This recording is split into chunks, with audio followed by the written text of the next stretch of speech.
So, as we start to talk about transitioning back into the school year, I have some tips for you that I think are really going to make a difference with not only just your child's overall transition, but especially their eating. Now, one thing that's really common that happens is that big transitions like this or changes in schedules can really affect your child's nutrition. They may momentarily drop safe foods because of this huge routine change that's going on. So, what I want to do is try and prevent that as much as we can.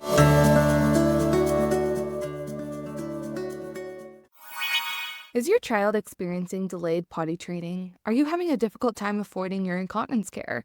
If so, there's a solution at no cost to you. Our trusted partner, Aeroflow Urology, provides medical-grade continence care essentials like child pull-ups, adult briefs, bed pads, and more, free through your insurance. With Aeroflow, your favorite bladder control supplies are sent right to your doorstep with their discreet monthly deliveries. Customers have reported close to $200 a month in savings with Airflow Urology, and over 2 million people have trusted Airflow to verify their insurance benefits. All you need to do is fill out their quick 2-minute form. Visit airflowurology.com/nourishingautism. That's AEROFLOWUROLOGY.com/nourishingautism and let them know I sent you.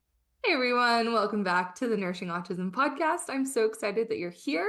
We are going to be talking all about back to school today. So I know that many kids are going back to school this month. Some kids in the Northeast or on the West Coast don't go back until September. But for my Midwesterners, I grew up in Oklahoma. We always started school in early August.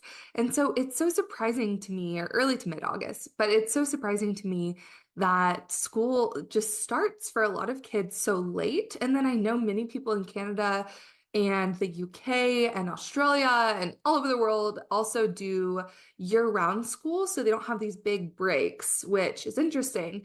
I am kind of curious to hear what kind of schedule would work better for a child on the autism spectrum, because as we kind of think through these big shifts and transitions, I start to wonder, is it better to have one big shift where they're off of school for, 2 to 3 months and you kind of get into a new routine? Or is it better to have these little breaks throughout the school year?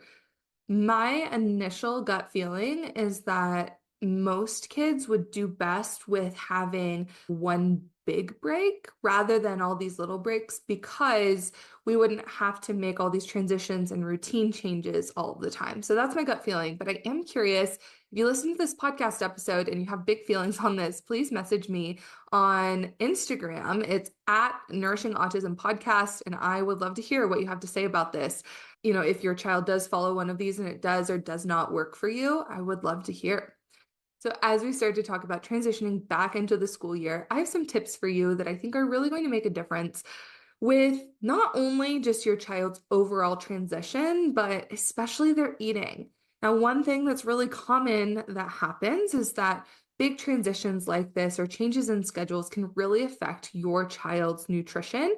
They may momentarily drop safe foods because of this huge routine change that's going on. So, what I want to do is try and prevent that as much as we can, try and keep their nutrition in a great place.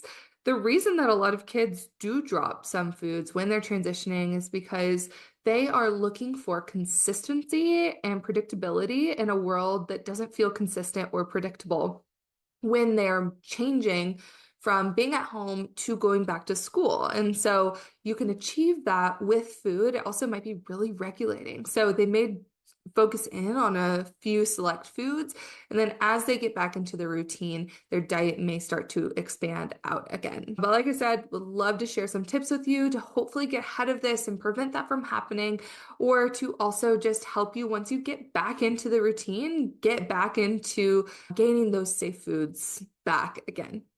So let's hop into it. Number one, we want to establish a routine early. So this is something that I would love for you to start doing now.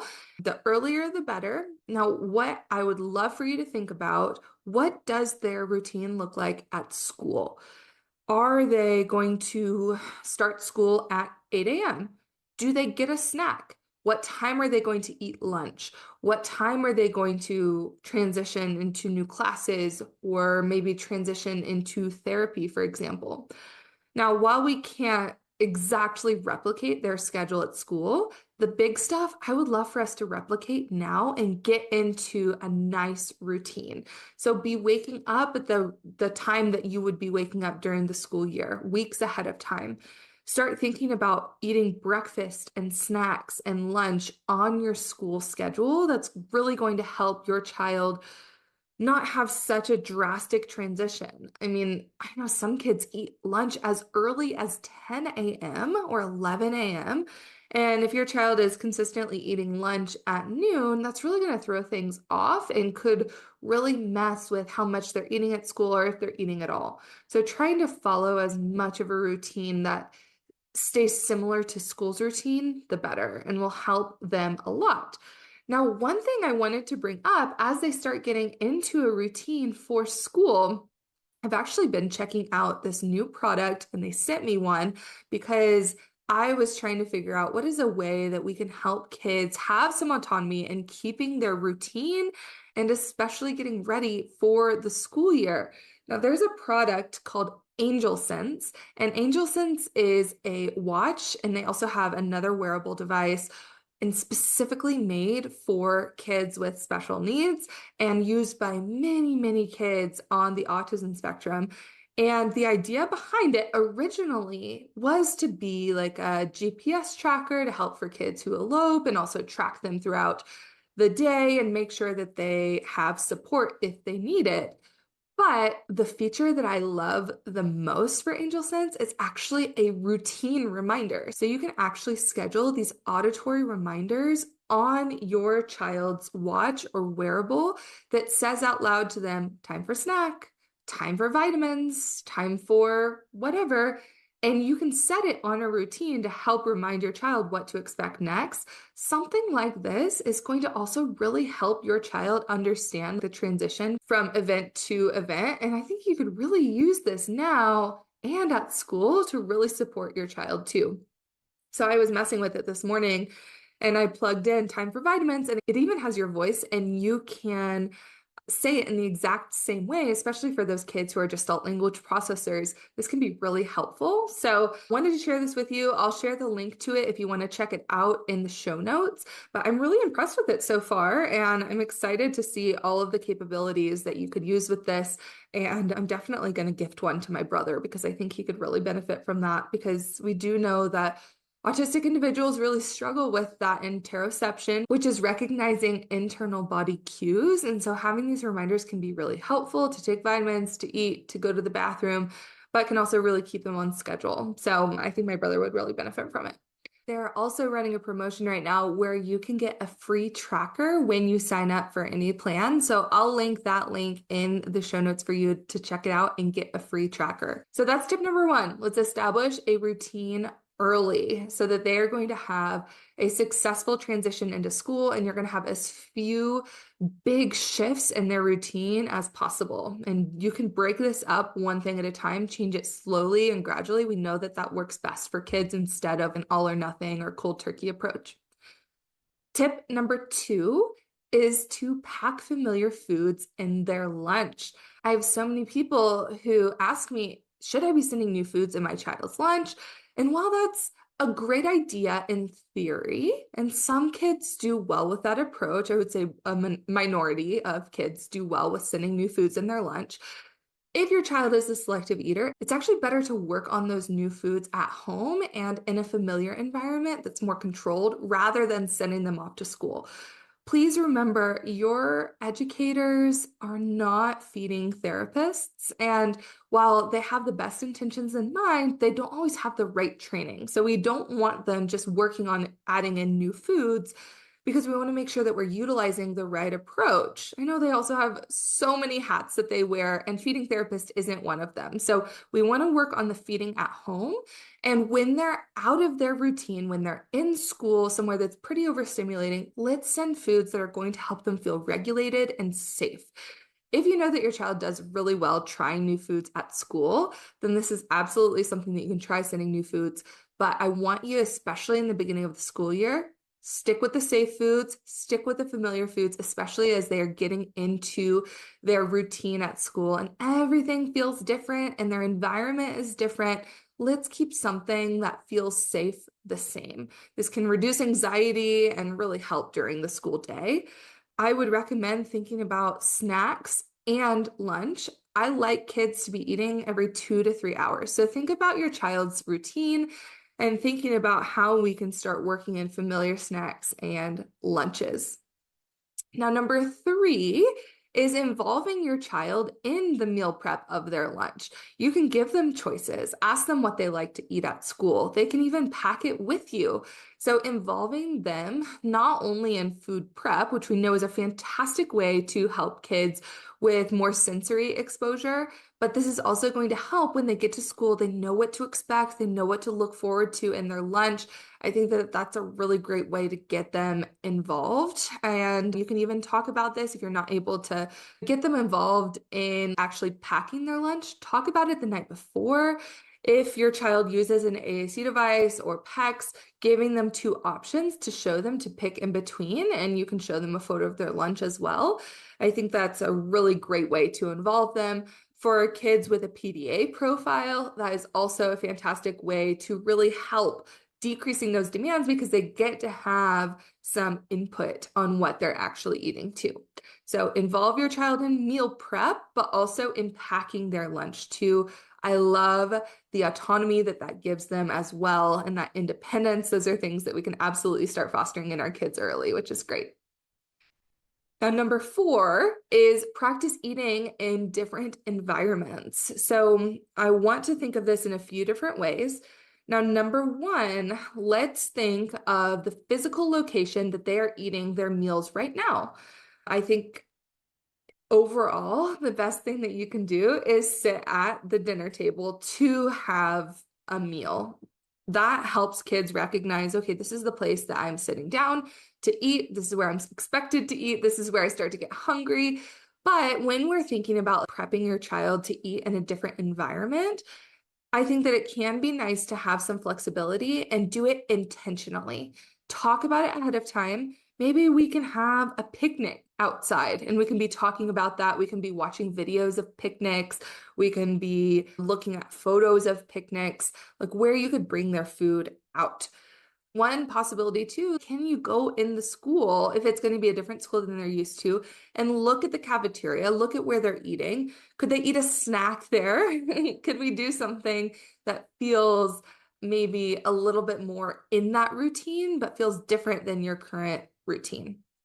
The other thing that I want to think about is what are they actually going to be eating out of at school? So at home, they probably eat from their plate, and they might have a particular plate that they really like, but you can't always send that to school unless it has a cover or something that you can send. I know my son eats from some of those silicone plates that come with the little lid on top, but I don't send those in his lunch because they pop open so easy. So we use silicone bento boxes. I really like the ones from Austin Baby Co. And I'll link those as well in the show notes. And we utilize their larger bento box.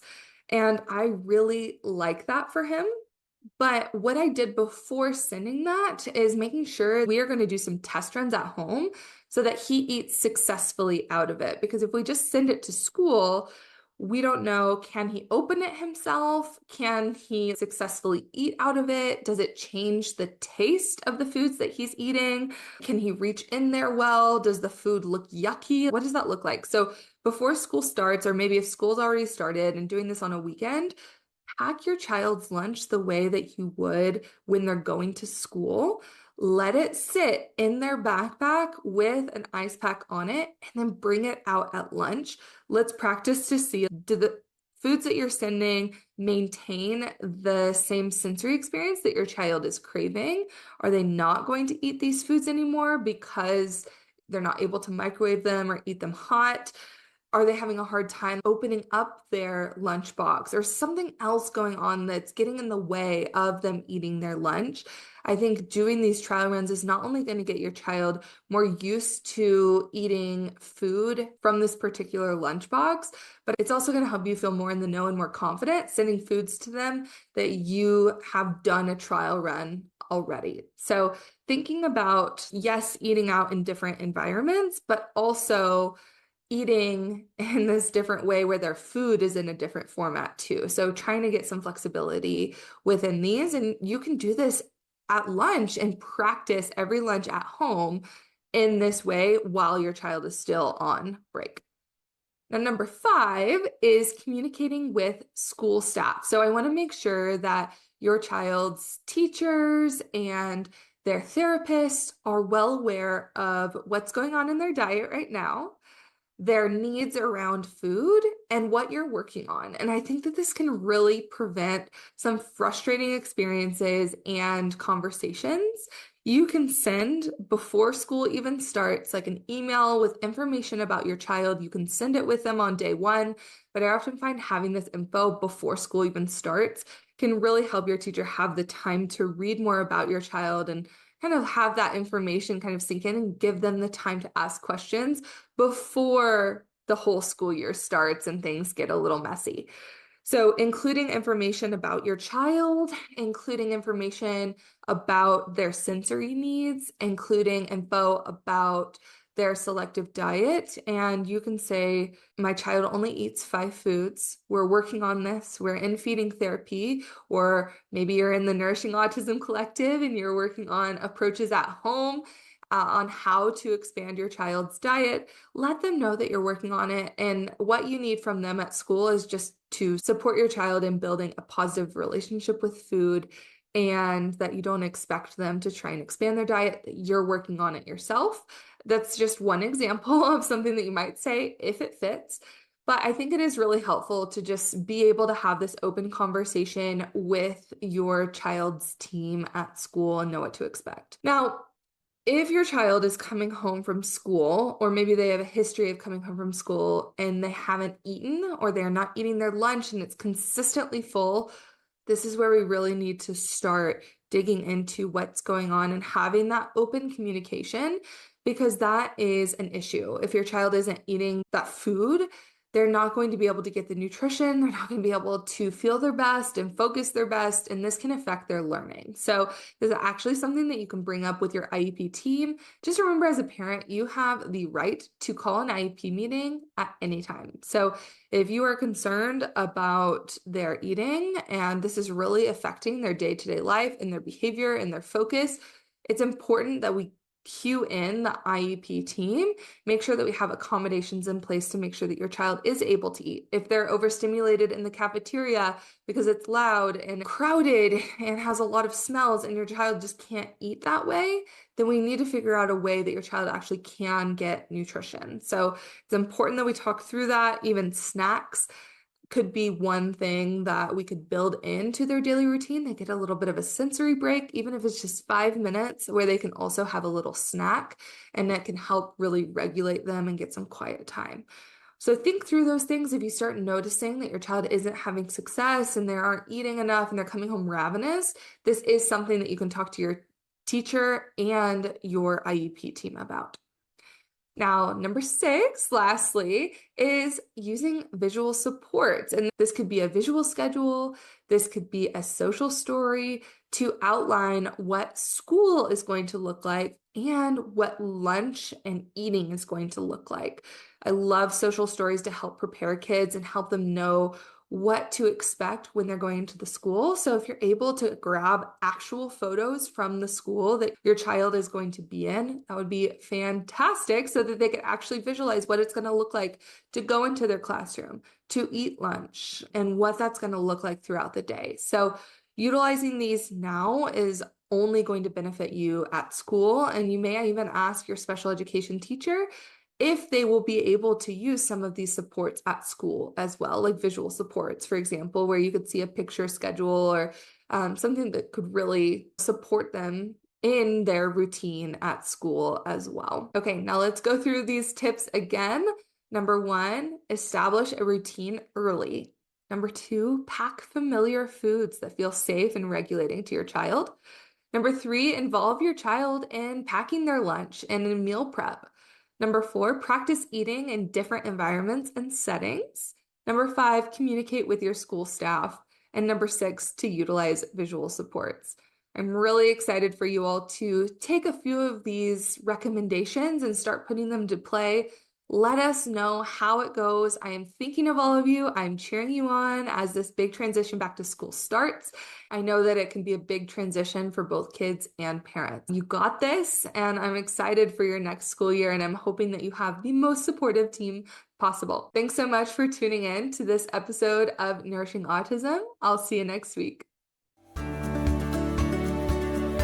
Thanks so much for joining me for another episode of Nourishing Autism. If you enjoyed this podcast, I'd love to invite you to join us inside of the Nourishing Autism Collective, an empowering and supportive community for moms of kids on the autism spectrum to get nutrition and picky eating support from me and my team of autism dietitians, access my autism nutrition library, explore hundreds of kid-friendly recipes, connect with other moms on a similar journey, and learn from top autism experts like occupational therapists, speech therapists, and more.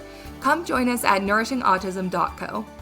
Also, if you enjoyed this podcast, I'd be so grateful if you shared it with a friend and gave it a 5-star review on Apple and Spotify podcasts so I can spread the word about nutrition for autism and reach more amazing families like you. See you next time.